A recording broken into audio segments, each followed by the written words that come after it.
Right, welcome back. Lecture 2. So we have looked at how to to save a text file as a Word document. So when we have our Word document, um, here we are. Let's just go to our Word document.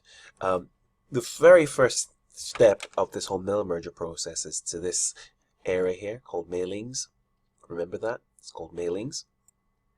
And what all we do is, well, we know we want to bring in information into these boxes. So the question is, where do we get that information from?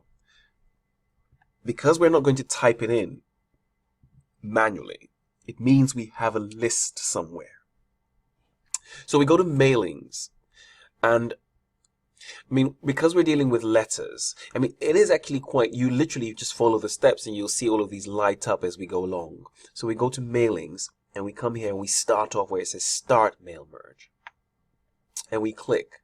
And we're talking about letters because that's the plan. We're not doing, and it really doesn't matter if you were doing, your exam typically focuses on letters and emails and Word documents, really. You might be doing envelopes or labels at work, but the principle is the same. So we're going to click on letters. That's what we're doing. And we've clicked on letters now. The next step here says Select Recipients. Who is going to receive these letters? So we click here. So you have a couple of options.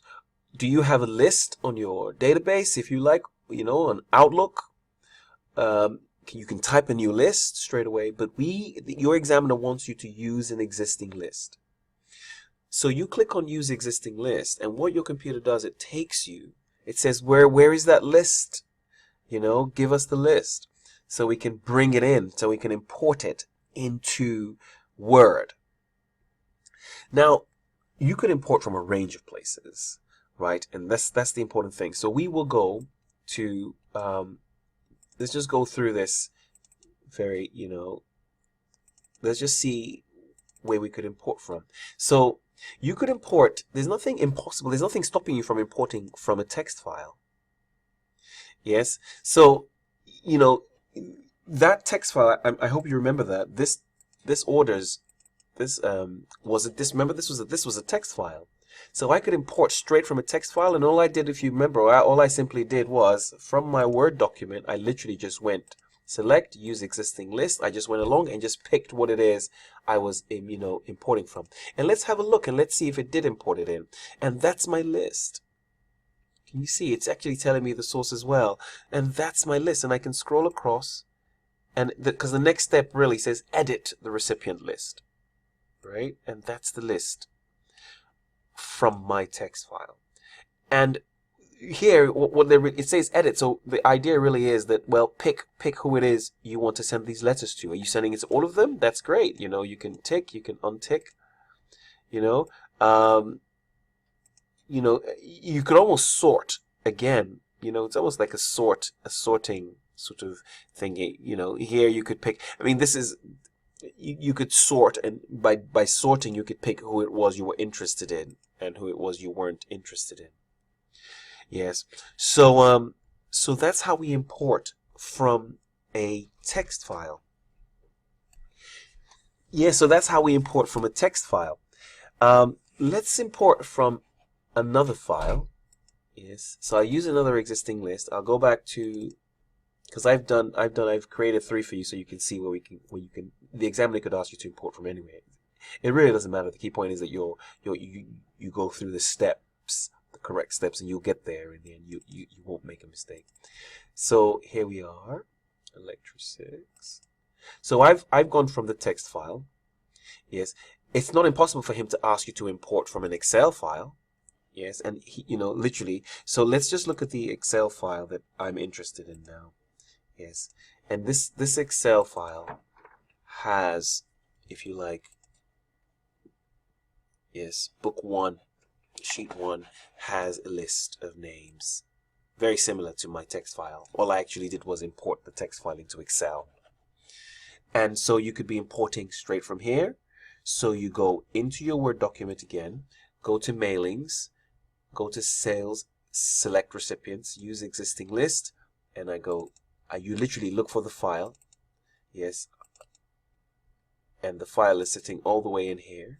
You double click there, It's asking you what sheets do you want to bring in, you know. So I'm just going to click sheet 1, click OK. And then when we click edit, you can see it's brought in. It tells you here's the data source, book 1. Again, you can see very clearly that it has come from my Excel file. Again, right? And the final place they could ask you to go is to import from a database. Now, you can see how this is relevant because when we did databases, we were doing queries, you remember? We're doing queries. We could have put a report together. But we might want to send a letter out to those people who we had found on those queries. We might want to send a letter out to those people who we had created a report for. So in exactly the same fashion, what do? You go, here's my document, click here, use existing list, and I look for the database. Now, here's the thing, you must have saved that database, yes, to your file or to your desktop. And what do I mean? You see, here's your database. You know, we have been working on this, if you remember from the last lecture, so you sort of need to be comfortable with the previous lecture before you can carry on with this somewhat. If you go to File, and I explained to you, with File, you can save the database as whatever it is, wherever you want to store it. You must do that first because, you know, otherwise, you know, your mail merger, your Word document won't know where to go. So you just need to save that whatever it is. I mean, and here are all the things we're working with, yes. And you can say these are all objects, remember? So you can save all those objects within the database, yes. You know, so we go to home, whatever it is, Otis query, you know, just go back to File, save the object. You know, you can just save them. But then you've saved the final database, if you like, you know, on a system. And I saved mine in with a file I'm going to email you in a second. This is getting longer than 5 minutes. But let's quickly do this one, and then we'll be done with importing. And so here we have this database. So let's get that information from the database. Yes, let's start again. Select recipients, use existing list. This time we want to go to a database. Our database, and we have market print score, section B, lecture 6, databases.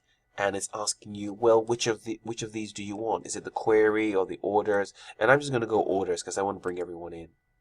Yes. And if you go here again, if you go to edit now, you can see the database and it's brought in everyone from that list. Yes. So, you know, you remember this? Receipts required, phone reminder, remember all that? It's brought it in from there.